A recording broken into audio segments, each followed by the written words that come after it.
नमस्कार ओडिया रुचि चैनल को आपको स्वागत करछि। आसंतु देखिबा केते सुंदर भाबरे मो कंदमूल खटा प्रस्तुत करछि केमिति करूछि देखि नबा। आ सामग्री कोन कोन नैछि ता मध्ये देखिबा। देखो मैं एठी तीनटा कंदमूल नैछि ताको भल भाबरे धोई देइछि जेतु कंदमूल रे माटी थाए मैं सेतमे भल से धोई देइछि परिष्कार करके तापरे चोपा छडेकी ता खंड खंड पीस करी काटिछि। मीडियम साइज रे पीस मु करिछि आपनको छोट बड़ आपनको हिसाब रे करि परिबे। कंदमूल जेतु कळा पड़ी जिवो सेति पई मु एठी हळदी अल्प टिके पकेइकी ताको गोळेई केटी रखिछि। तापर गोटे कढ़ई बसैछि। कढ़ई गरम हो गलानी मुझे 2 चम्मच तेल दौची तादे 2टी सुखिला लंका दौची। देखो तेल गरम हो गलानी मुझे 5 फुटण गोटे चम्मच दौची तादे किसी भेरसुंग पत्र दे दौची। आठी कंचा लंका 4टा खंडे आंब कषिया अदा नहीं ऑप्शन रही देकी टे गोले नेबी गलापर ये मुझे कंदमूल को दे दूसरी। देखो देकी किसी समय टे गोले नेबी 2 मिनिट एमती गोले नहीं जी आपण मैंने स्वाद अनुसार लुण दे दूची।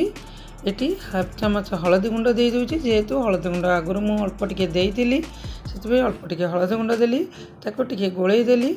ये गैस फ्लेम को टिके कमई देवी जेहेतु यहाँ मीडियम रे रखी मु धीरे धीरे कम रे देले एटा भलसे सिझिबो से मुझे टिके घोड़े देली। तापर ये 50 ग्राम मु चीनी नहीं मिठा आपण हिसाब ने जेहेतु कंदमूलटा मिठा रही आपण कम बहुत करें। आ जो मानक डायबिटीज पेशेंट से माने बिना मिठारे भी यहाँ को करें। देखो अल्प टिके पानी देकी मुझे मेल्ट हवा जाए चीनीटी ताको गोले नेली। तापर ये हाफ चम्मच काश्मीर लंका गुंड देली टिके कलर हवापाई। देखो केते सुंदर भाव में मोर ए सीझी आसला आउ चीनी मेल्ट हो गलानी। ये मुझे पानी देकी किसी समय ताको गोड़े देवी। मो चैनल जब नुआ थे सब्सक्राइब करना थे प्लीज़ मो चैनल को सब्सक्राइब करने मो वीडियो जब भल लगे लाइक शेयर निश्चय करेंगे।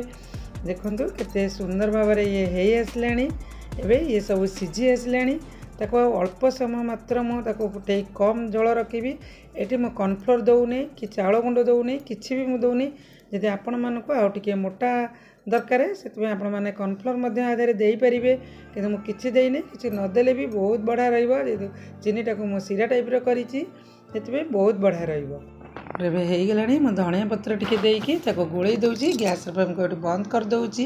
देखो बढ़िया से मुझे जीरा गुंड अल्प टिके दूची लंका गुंड मुझे दौनी मोर छोट पिला माने खाइबे मोर होची मते कमेंट करी जानिबे केमती मोर।